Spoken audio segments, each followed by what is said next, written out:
हम लोग सत्संग में संतों के कल्याणकारी वाणियों को श्रवण करने के लिए आए।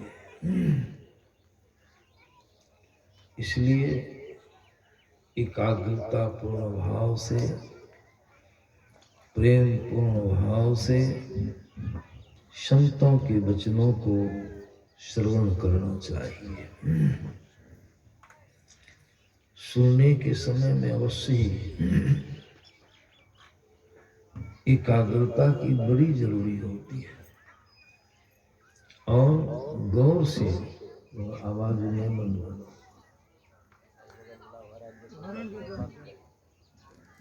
श्री सद्गुरु महाराज की जय। तो गौर से श्रवण करना चाहिए। बहुत लोग ऐसे सुनते हैं जो उनका ख्याल वचन पर नहीं रहता है।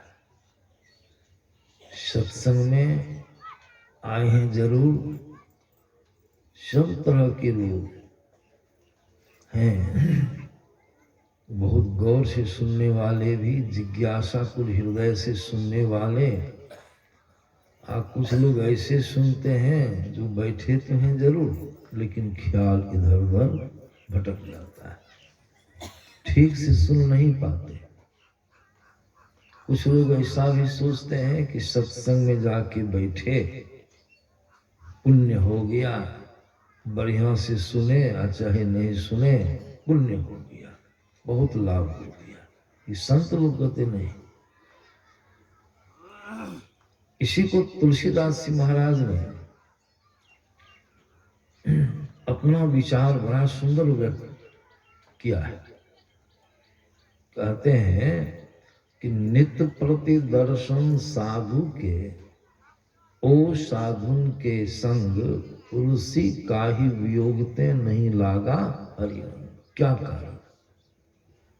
सत्संग तो बराबर करते हैं, साधु महात्माओं का संग करते हैं, नित्य प्रति साधु महात्माओं का दर्शन करते हैं, लेकिन क्या कारण है? नहीं लगा हरि रंग, रंग नहीं चढ़ता है, प्रेम नहीं जगता है, ज्ञान की वृद्धि नहीं होती है, जप ध्यान करने में मन नहीं लगता है। क्या कारण? तो संत तुलसीदास जी महाराज ने उत्तर में कहा कि मन तो रमे संसार में अतन साधुन के संग, तुलसी याहि वियोगते नहीं लागा हरि रंग। ऐसा उन्होंने क्यों कहा? ऐसा होता है, संत लोग अंतर्यामी होते हैं, उनको मालूम हो जाता है। इसीलिए तुलसीदास जी महाराज ने ऐसा कहा है, तो सत्संग में लेकिन मन रमन कर जाता है, कभी कभी भटक जाता है संसार में, संसार की वस्तुओं की चिंतन में। तो तन तो उपस्थित है, अब मन घूम रहा है, तो ठीक से सुनेंगे नहीं। इसलिए जिज्ञासा चाहिए। जिज्ञासा कहते जानने की इच्छा को जिज्ञासा। तो जिज्ञासा को हृदय से अगर सत्संग वचनों को श्रवण करेंगे तो बहुत लाभकारी होगा, आपको संतों का ज्ञान समझ में आएगा। इसीलिए संत लोग कहते इसको बढ़िया से सुनना चाहिए और इसको समझना भी चाहिए। अभी सुने हैं मोक्ष के संबंध में, और भगवान शिव की वाणी प्रथम पढ़ी गई। साधारण पुरुष की वाणी नहीं, शिव जी की वाणी। आज शिव जी साधारण पुरुष नहीं है, उनके संबंध में कहा गया है महान योगीश्वर, योगियों की वाणी। अब समझ लीजिए कि मन को लय करने की 1.25 लाख पद्धतियां, 1.25 लाख किस्म की विधियां भगवान शिव को मालूम है। ऐसे पुरुष तंत्र विद्या के जन्मदाता प्रकांड विद्वान, तंत्र विद्या कहते हैं ये जो सुनते हैं डाइन जोगिन वाली बात, जंतर मंत्र वाली बात, ये भी लोग सुनाते हैं। यह सब के प्रकांड विद्वान भगवान शिव जी, ऐसे पुरुष की वाणी। और इनके पास ब्रह्मा जी जो सृष्टि करने में कितने निपुण हैं, उनकी यह सृष्टि देख रहे हैं कैसी सृष्टि है। उनकी वो पहुंचे हैं भगवान शिव के पास, किस ख्याल से आए हैं, उनके अंदर में क्या ख्याल जगा। ब्रह्मा जी ने जो सृजन किया है, सृष्टि किया है, उसमें भी मनुष्य की जो सृष्टि है यह सर्वश्रेष्ठ सृजन है। ब्रह्मा जी का श्रेष्ठ सृजन, शरीर मनुष्य का ऐसा अनुपम शरीर है, इसकी तुलना में कोई शरीर है संसार में नहीं। ऐसा विलक्षण शरीर मनुष्य देह साधारण नहीं है।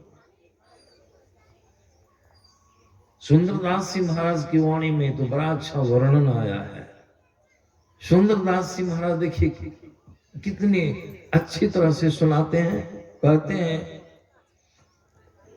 आश्चर्यचकित होकर उन्होंने कहा, कौने भांति करतार कियो है शरीर यह, इशारा, यह शरीर इतना सुंदर शरीर, सलोना शरीर, करतार ईश्वर परमात्मा ने किस ढंग से बनाया। कौन है भांति करतार क्यों है शरीर यह, पावक के माही देखो पानी को जवाबना। पावक के माही मतलब अग्नि के अंदर में जहां अग्नि है वहां पानी को जमा दे। पानी अग्नि में जमेगा कभी? अग्नि में तो पानी बर्फ पिघल जाएगा, अब पानी कभी जमेगा, खोल जाएगा, वाष्पित हो जाएगा, वाष्प बन जाएगा।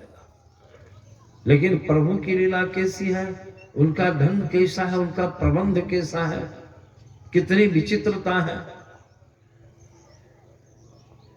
माता के गर्भ में, शवों के पेट में, हम लोगों के पेट में भी जठराग्नि है। देखते हैं ना, पेट कहते हैं किसी किसी आदमी को पेशाब में जलन होती है, वैद्य लोग बताते हैं कि इसकी नाद में गर्मी है, नाद में गर्मी है, पेट में गर्मी होती है, जठराग्नि से उसी से अन्न पचता है। कभी कभी सुना दिया करते हैं, लोग तो जानते ही, आप लोग तो सबको विज्ञ हैं। जिसे हम पढ़ते थे कॉलेज में सहरसा में, जी वो दीक्षित थे, और ठंडी के महीनों में जब नहाते थे, कभी कभी साबुन सब लगाते थे, तो नारियल तेल का प्रयोग हम करते, सर में बाल में नारियल तेल लगाते थे। अब पहले नारियल तेल खुला आता था टीन में, अब तो पैकिंग आता, छोटा बड़ा सब है। तो पहले लोग खुला, 1 नंबर का तेल खुला, और दुकानदार लोग नाप के देते थे, कलमा अधवा सब बना रहता था, शीशी में लाती थी खरीद के, छोटी शीशी में। आज ठंडी में तो तेल जम जाता है नारियल का, बहुत लोग आग में उसको गरम करके बड़काते हैं, वो स्वास्थ्य के लिए हानिकारक होता है। तो हम क्या करते थे उस समय, स्नान किए, तेल जमा हुआ है, अग्नि में गर्म नहीं करना है, बैठे ध्यान करने के लिए आधा घंटा ध्यान पर बैठते थे उस समय। फिर क्लास जाना सवेरे, कोचिंग पढ़ने के लिए। अब तेल की शीशी को क्या करते थे, पैजामा पहनते थे, इसमें ओटी के पास शीशी को घुसा देते थे, अब घुसा के बैठ जाते ध्यान करने। अब ध्यान करके जब उठते थे, शीशी को खींच लेते थे, सब तेल बढ़ गया। कम ही तेल लेते थे, तेल बढ़ गया और उसको लगा देते। कैसे भड़काओ, देखिए पिघल गया तेल, गर्मी है नाक में, पेट में गर्मी है, शरीर में गर्मी है, कभी कभी टेम्परेचर गर्मी बढ़ जाती है, कहते बुखार लग गया है, गर्मी बहुत हो जाती है। माता के पेट में गर्भ में वहां गर्मी है, अग्नि है, और वहां देखिए शरीर बन रहा है, पानी को जमाया गया। पानी क्या हुआ, मतलब माता की रज पानी है, द्रव्य है, और पिता का वीर उसको भी पानी कहा गया, मूत्र बुंद कहा गया गुरुहस की वाणी में। अब वहां देखे गया गर्भ में और जम गया, जमा के नहीं, प्रत्यक्ष है। अब वहां बनना शुरू हुआ। परमात्मा का प्रबंध कैसा है, कोई मिस्त्री का आना जाना होता है, वहां मकान बनाते हैं, राज मिस्त्री आता है जाता, छेनी हथौड़ी करनी कितना काम करता है। मूर्ति बनाता है मिस्त्री आकर के, सरस्वती जी की मूर्ति बनी, मिस्त्री आता है बनाने वाला, कितना कितना क्या क्या लेकर के उसको डिजाइन सब करता है। लेकिन यह जो बन रहा है शरीर सिर्फ माता गर्भ में पड़ा, रज और वीर्ज का मिलन हुआ, बूंद गिरी और शरीर बनना शुरू, जम गया शरीर, वह जम गया, पिघल जाना चाहिए, वाष्पित हो जाना चाहिए, लेकिन नहीं। परमात्मा का विचित्र प्रबंध है। जो कहते सुंदरदास जी महाराज, वह पानी जम गया, हाथ बना, पांव बना, नख बना, क्या क्या वर्णन किए हैं। कौने भांति कर तार किए है शरीर, यह पावक के माही देखो पानी को जमा दो। और अजब अजब विचित्र, अजब अनूप रूप, चमक दमक उप चमक दमक। शरीर काला भी है, गोरा भी है। जाते हैं पुत्री का वर देखने के लिए, पुत्र का ढूंढने के लिए जाते हैं, कन्या जाते हैं, देख के आते हैं कैसा है, कैसी है कन्या, लड़की कैसी है तो देखने में काली, लेकिन तेज बहुत है, कठिन बहुत बढ़िया है। कहते हैं ना उसमें तेज चमक है। ये चमक कहां से है, चमक दमक, ये चमकीला शरीर इसमें तेज है, कहां से है, चमक दमक उप परमात्मा ने इसको बनाया है। रंग टीप सब क्या है, गोरा काला सब रंग का शरीर है। चमक दमक उप सुंदर शोभित अति अधिक सुहावना, अति विशेषण अधिक सुहावना, कैसा लगता है। नासिक श्रवण नैन, नासिक नाक, श्रवण कान, नैन आंखें, नासिक श्रवण नैन, दसन रसन दसन बैन, हाथ पांव अंग नख शीश को बना लो। अजब अनूप रूप सुंदर शोभित अति अधिक सुहावना सुहावना।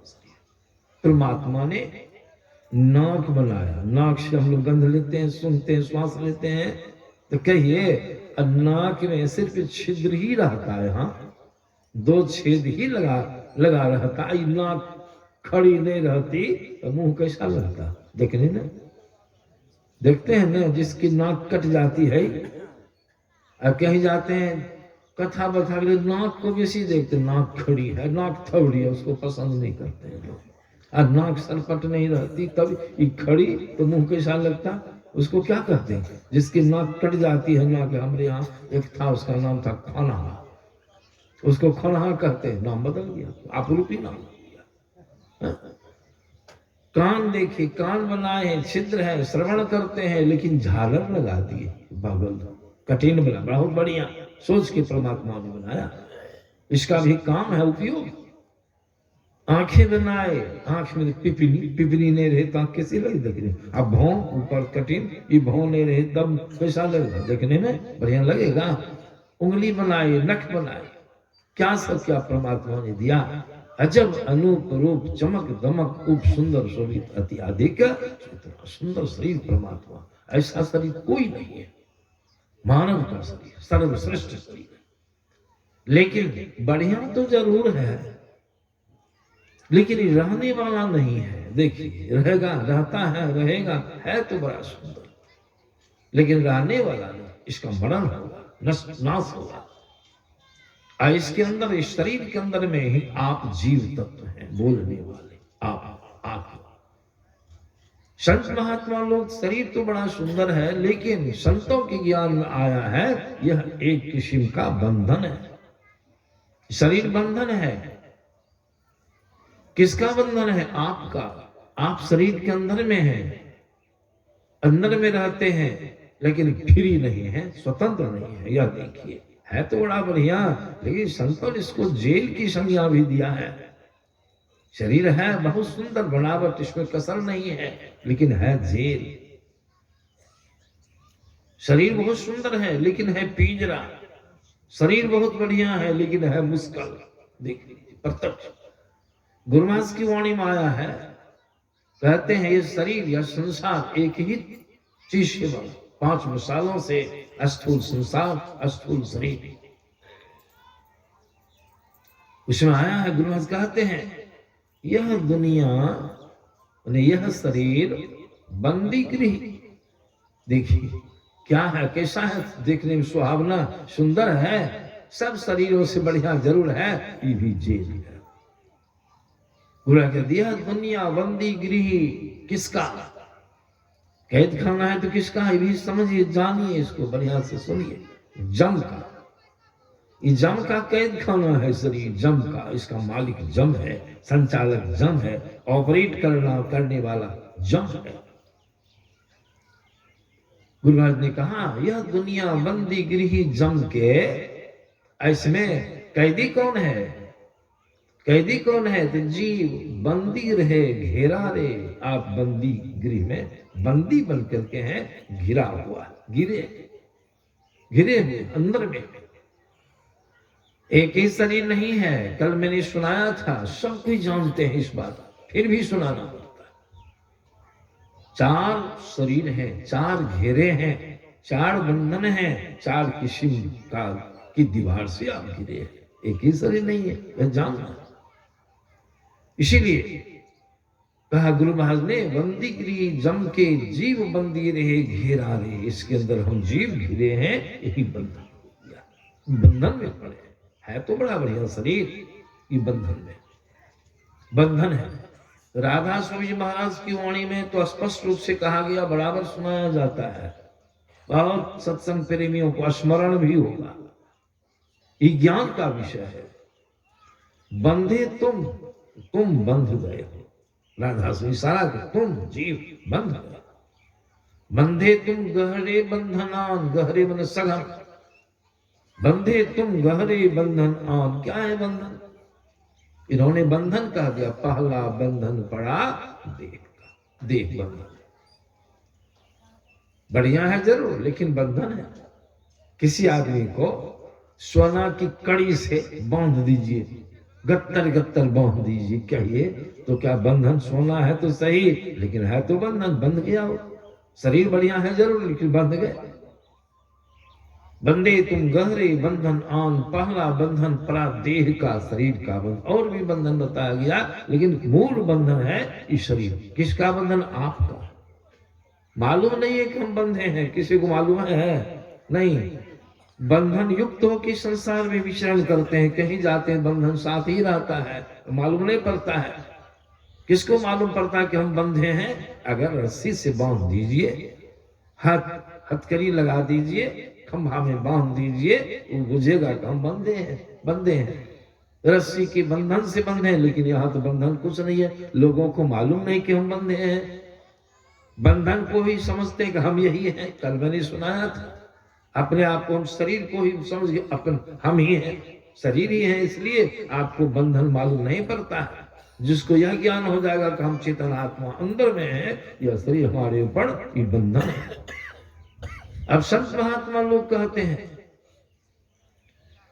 शरीर जब मर जाता है, शरीर जब समाप्त हो जाता है, इसको जला देते हैं, तब तो बंधन खत्म हो गया। ऐसा लोग सोचते हैं। अभी पाठ में आया है, मरने पर जो मुक्ति होती है वह मुक्ति नहीं है। लोग सोचते मुक्त हो गया। ये बंधन जब है, शरीर तो छूट गया, शरीर मर गया, जला दिए, फिर हो गए। नहीं। बहुत आदमी पर कितने केस लदे रहते हैं, का नंबर केस। 1 नंबर केस में हो गया, आपको फ्री हो गया, रिहा हो गए। और रिहा हो के निकले और वहां पर हम सुने हैं, कई बार मालूम पड़ा है, और नंबर का जो केस उसमें वारंट है निकला, जैसे पुलिस पकड़ कर क्या बात है, फल्ला नंबर केस में आपके ऊपर वारंट, फिर जेल हो गया। कहाँ छूटे? छूटे? इसको समझिए, एक शरीर छूट गया, मर गए, मर गया शरीर, आप तो नहीं मरे, मरा तो शरीर, कहते हम ही मर गए, कल सुनाए थे हम, मर शरीर मर गया, एक शरीर छूट गया, बंधन छूट गया। लेकिन संत लोग कहते अंदर में एक ही देह नहीं है। राधा स्वयं महाराज ने देह शब्द का वर्णन किया, लेकिन 4 देह है अंदर में, सूक्ष्म है, कारण है और महाकाल, 4 जेल का आवरण लगा रह गया, फिर हुए नहीं, शरीर से निकले, और निकले सो किस घर से निकले? शरीर में 9 दरवाजे लगे हैं, चौड़ा दरवाजा है, फैल फाटक है, ये द्वार है, फैलगढ़ है, इससे निकले तो एक शरीर तो छूट गया, लेकिन 3 शरीर लगे रह गए। वही 3 शरीर लगे रह जाने के कारण अब फिर धीरे धीरे धीरे धीरे कर्मानुसार उस पर फिर स्थूल शरीर का लपेट चल जाएगा माता का। अब कर्मानुसार पशु का शरीर मिले, बैल का, घोड़ा का, गधा का या मनुष्य का ही मिले, लेकिन फिर माता गर्भ में जाना है, 9-10 महीनों तक रहना है, वहां से फिर जेल। एक सज्जन को पर केस था, जे पुलिस से मिलजुल करके पैसा वैसा दे करके बहुत काम करवा लिया, बुझ गया कि हम फ्री हो गए, लेकिन कोई ऐसा था, पॉइंट था उसमें, उससे उसको छुट्टी नहीं मिली थी, वो फ्री हो गया कई वर्षों के बाद। वही जब उसका जो क्या कहते हैं वो घोड़ा, नंबर घोड़ा, उसमें उसको सजा हो गई कई वर्षों के बाद, केस खुल गया, उसको पता नहीं था, और उस खुला तो जानते 20 वर्षों के लिए सजा। हमारा विद्यार्थी था, मुझे पत्नी उसकी जहर खा के मर गई थी, ससुराल वाले लोग उसकी, मेरे विद्यार्थी का जो ससुराल वाला लोग सत्संगी था, हमें मिला जुला के मिलन जुलन कर दिए। 9 आदमी पर वो लोग आरोप लगाया था, समझे, पैसा वैसा दे के थाना से फ्री हो गया, लेकिन एक कागज में कोई गड़बड़ी रह गई थी, उसको नाम नहीं कटवाया था, वही बढ़ते बढ़ते चला गया, वहां कोर्ट चला गया, वहां से फिर वारंट हो गया, पकड़ा के चला गया, 20 वर्ष फिर नहीं, लसेंग लगा रह गया उसका। उसी प्रकार संत लोग कहते एक ही शरीर ने छूटा, श्राद्ध कर दिए खूब बढ़िया से। आजकल तो भोज भात में लाखों लाख लोग खर्चा करते हैं, लाखों लाख खर्च कर देते हैं, उससे मोक्ष मिल जाएगा, मुक्ति मिल जाएगी? नहीं मिल, श्राद्ध कर्म कर दे मोक्ष हो जाएगा? नहीं। लोगों का भ्रम है, मुखाग्नि दे दिए मुक्ति मिल गई, नहीं, एक शरीर की मुक्ति मिली है, एक शरीर छूट गया, और फिर जो लक्षण लगा हुआ है जीवता का नाश नहीं हो, जीवता तो लगी रह गई, फिर वो पनप जाएगा, पनप जाएगा। गाछ को काटते हैं, जड़ को बढ़िया से काट देते हैं, गाछ सूख जाता है, अगर कुछ थोड़ी भी जड़ लगी रह गई तो देखिएगा, छोड़ दीजिएगा, वो गाछ में अंकुरन हो जाएगा, पनप जाएगा, लग जाएगा, गाछ लग जाएगा। अगर जड़ काट दी बढ़िया से, हो गया। मकई का दाना बोते हैं, बगल में फसल लगी है मकई की, बालियां होगी, दाने होंगे, अब फिर दाना गिरेगा, फिर जन्म जाएगा, फिर गाछ, फिर बालियां, फिर दाना गिरेगा, फिर बो दीजिए, जन्म जाएगा, और उस दाना को भूंज दीजिए, तो खपड़ी में भूंज दीजिए, तब क्या होगा, रोकिएगा, जीवता का नाश हो जाता है, अंकुरण शक्ति समाप्त हो जाती है, जीवनी शक्ति नष्ट हो जाती है, वह बीज फिर जन्मेगा। उसी संत महात्मा लोग कहते हैं एक शरीर बड़ा, 3 शरीर लगे रह जाने के कारण पुनर्जन्म हो जाएगा, फिर संसार में आइए, फिर उतना ही प्रबंध कीजिए, उतना संकट भोगिए, फिर मरण, फिर जन्म बराबर का लगा रहेगा, कहीं आप त्राण में रहिएगा, हपस। इसी को हमारे गुरु महाराज ने पदावली के माध्यम से समझाया अपनी वाणी में, क्या कहते हैं, जीव उद्धार का द्वार पुकार कहा, घट भीतर ही शत संतों ने। इसी में नीचे की कड़ी, संस्कृति संताप से कांप रहे, भव भौर भ्रम जीव हाँफ रहे, आपस भव की घूर्णी में भ्रमर में भव भौर भ्रमर जीव हाँफ रहे, तिन्हें ढाढ़स दे समझाए के गुरु नाम सुमर सत्संग। देखिए बगल बगल गुरु महाराज की वाणी हपस गए। यही जन्म मरण का चक्र है, सबों के साथ लगा हुआ है, मोक्ष नहीं मिला फिर आपका जन्म हो जाएगा। इसी की चिंता लेकर के आए हैं ब्रह्मा जी भगवान शिव से, प्रभु इस मनुष्य प्राणी का, मनुष्य जीव का कैसे उद्धार होगा, इस जन्म मरण का चक्र कैसे छूटेगा प्रभु। एक ही शरीर छूटता है, अब 3 शरीर लगा रहा है तो कैसे उसका अंत होगा। ब्रह्मा जी कहते हैं कि प्रभु ऐसे ऐसे महापुरुष हैं संसार में जो कहते हैं इस जन्म मरण के चक्र से छूटने के लिए ज्ञान की जरूरी है, ज्ञान प्राप्त कर ले, ज्ञानी हो जाए तो उसका बंधन खत्म हो जाएगा। कुछ लोग ऐसा कहने वाले, ज्ञान प्राप्त करो, ज्ञान हो जाने से ऐसे महापुरुष हैं जिनका कथन है, जो कहते हैं कि नहीं अरे योग करोगे तो बंधन मुक्त हो जाओगे, तुम्हारा कल्याण हो जाएगा। तो 2 ढंग के राय हो गए, 2 ढंग की राय हो गई, ज्ञान और योग। किसी ने ज्ञान का महत्व दिया, ज्ञान की प्रधानता दिया, और किसी ने योग की प्रधानता दिया प्रभु। इसीलिए हम संशय में पड़े हैं, क्या आपकी राय है प्रभु बताइए। भगवान शंकर बड़े प्रसन्न हुए इस विषय को सुन के। ब्रह्मा जी बहुत अच्छा प्रसंग आप लाए हैं, बहुत अच्छी आपकी